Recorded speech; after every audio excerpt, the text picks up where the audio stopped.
Hello friends, মিষ্টি মেলায় চলে তোমাদেরকে স্বাগত জানাই। তো ফ্রেন্ড, আজকে আমি আর একটি নিউ ব্লগ নিয়ে তোমাদের কাছে চলে এসেছি। আশা করছি ব্লগটি ভালো লাগবে। তো ভালো লাগলে অবশ্যই একটি লাইক করে দিবে। তো ফ্রেন্ড, আজকে আমি তোমাদের সাথে শেয়ার করতে চলেছি এই দুধ ফুলের রেসিপি।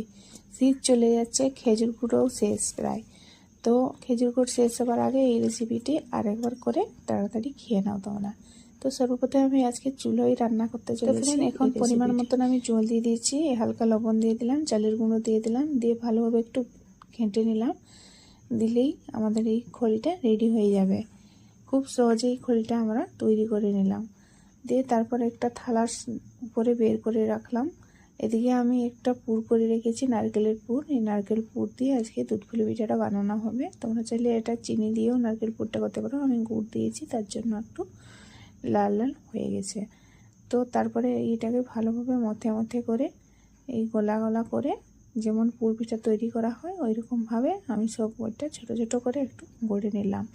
এইদিকে আমি দুধটা জাল করে রেখেছিলাম আগের থেকে, ওই জাল দুধটাকে এখানে কড়াইয়ের মধ্যে দিয়ে দিলাম। দিয়ে এখানে একটু জাল দিয়ে দিলাম দুধটা। তারপরে এক এক করে দুধ ফুলি যে তৈরি হবে পিঠাগুলো ওইগুলো ছেড়ে দিলাম। তো ফ্রেন্ড, এখন আমি কিছু এলাচ নিয়েছি, এলাচগুলোকে আমি পিঠের মধ্যে দিয়ে ফুটিয়ে নিব, দিলে ভালো স্মেলটা উঠবে। এখানে কিছু দুধ দিয়ে আমি সিদ্ধ করে নিলাম, আর কিছু দুধ লাগবে। তো তার জন্য আমি 1 প্যাকেট দুধ নিয়ে নিয়েছি। তো এখানে গুঁড়ো দুধ 1 প্যাকেট আমি এড করছি। এটাকে ভালোভাবে একটু গরম জলে ঘেঁটে নিচ্ছি, তারপরে আমি ওইখানে এড করে নিচ্ছি এখন। তো এটাকে ধৈর্য ধরে সিদ্ধ করতে হবে, অনেকক্ষণ একটু সময় লাগবে, কারণ এই পিঠেটা যখনই হয়ে যাবে তখনই উপরে ভেসে উঠবে, তার মানে বুঝবে যে হয়ে গেছে। তারপর আমরা এখানে নারকেল পুর এড করছি।